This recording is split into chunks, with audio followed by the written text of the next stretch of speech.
Welcome to Rajendra Tandon videos. We continue with 5 more shlokas of Bhartrihari's Vairagyashatakam. Bhartrihari was a king in Ujjain who renounced his kingdom, became a hermit and wrote poetry.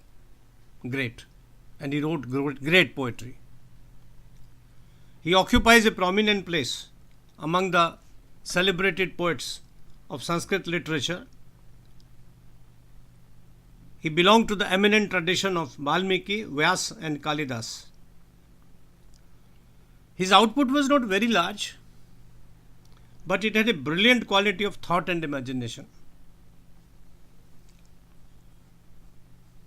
He wrote prose as well as verse as it pleased him, but all his writing is pithy, compact and original in imagery.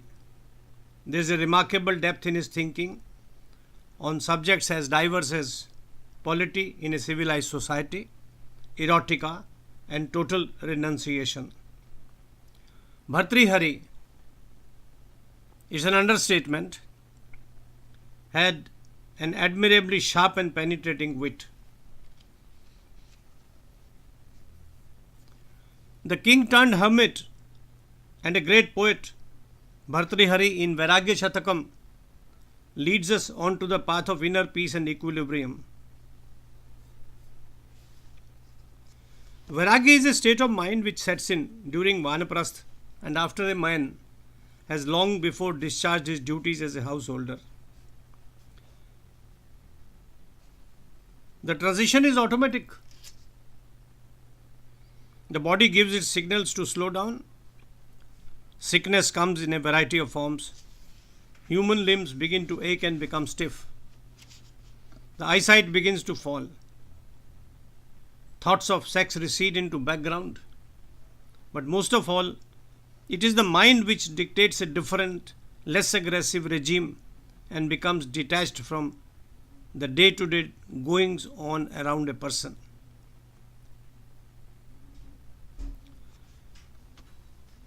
In the shlokas that we take up today, each one is different. The 26th shloka, Bhartrihari writes, Na nata na vita na gayaka, na pardroha nibaddha buddhaya, nriprasadyami namake vayam, kuch bharanamita na yoshita.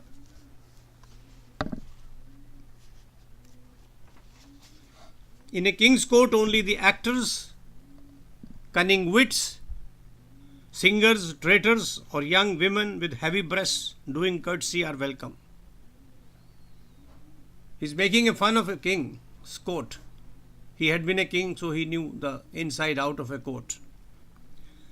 I have none of these attributes. He had given up his kingdom in favor of his younger brother. Hence I crave for the king's favor and for dignity in his court in vain. There is a pathos here. Once he had given up his kingdom, nobody cares about him. As a Vairagya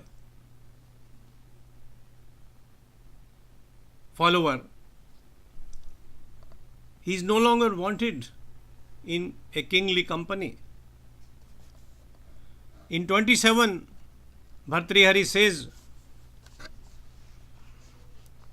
Pura vidvata asit up sham vatan klesh hataye gata kale nasav vishaya sukh siddhayai vishayinam. There was a time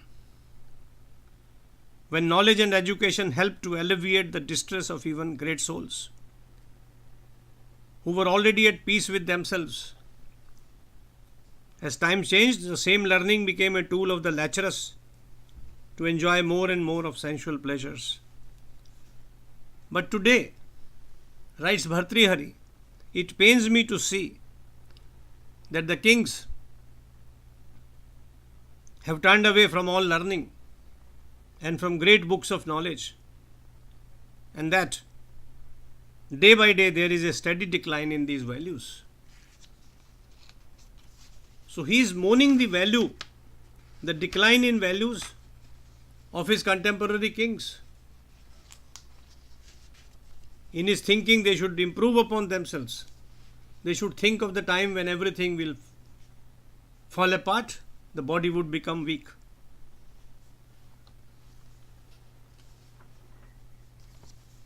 Whether anybody cared at that time or not, Bhartrihari's message is clear and immortal. It is relevant, it is applicable, it has to be followed, it should be followed by everybody even today.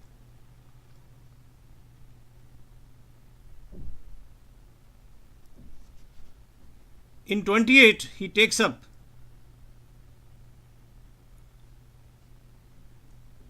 how should a man behave as a Vairagi? He should meditate on Shiva.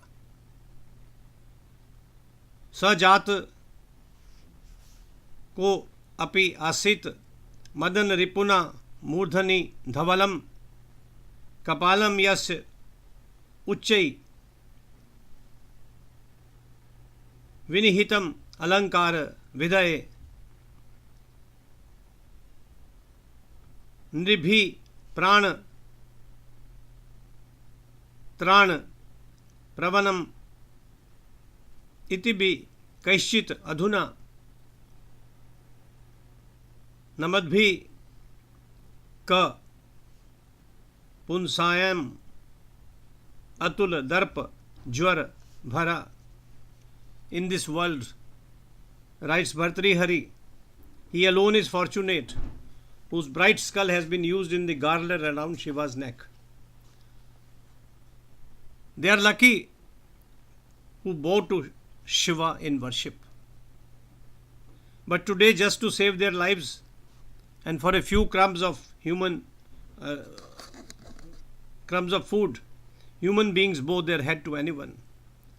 I wonder how such servile persons can justify their conduct. And what are they proud of?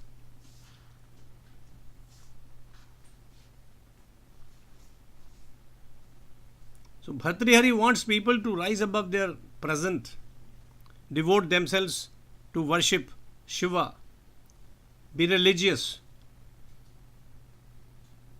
be morally upright. And then he addresses a king. O king, if you are wealthy, I am rich in wise words. Now this is a sannyasi talking to a king. You may be a great warrior, but I can also gain ascendance over the haughty demeanor of others. You are served by men who worship mammon, while I am served by the seekers of learning that illuminates their minds. Therefore, O king, if you have no faith in me, I too have no respect for you, and I bid you farewell. A sannyasi cares a hoot for the king. What is a king towards the sannyasi? The sannyasi has given up his desires, his vasana, his lust for material things and for objects of senses. So how does he care about a king? In the last stanza that I am taking up,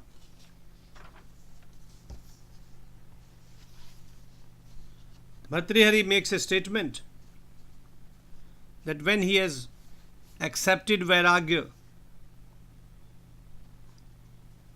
he does not care about people who are rich, who have property. Ashimahi vyayam, ashimahi vayam, bhiksham, asha avaso, vasim abhi, shaimahi mahi prishthe, kurvi mahi kimeshwarai. When I can subsist on alms for food, when I can stay naked with winds from all the 10 directions enveloping me, when I can sleep in comfort on bare earth, what have I to do with those who are rich? A recluse who has few wants does not look to the rich for comfort. That is the basic message. Give up your lust. Give up your desires. Buddha preached. Before Bhartrihari did that. But Bhartrihari preached no less. He wrote. He asked everybody to give up desires and lust and thereby attain happiness. We can all do it. Even in earlier stages of our life, even as grihasthis, even as sannyasis, we can do that. A lot of desires can be given up.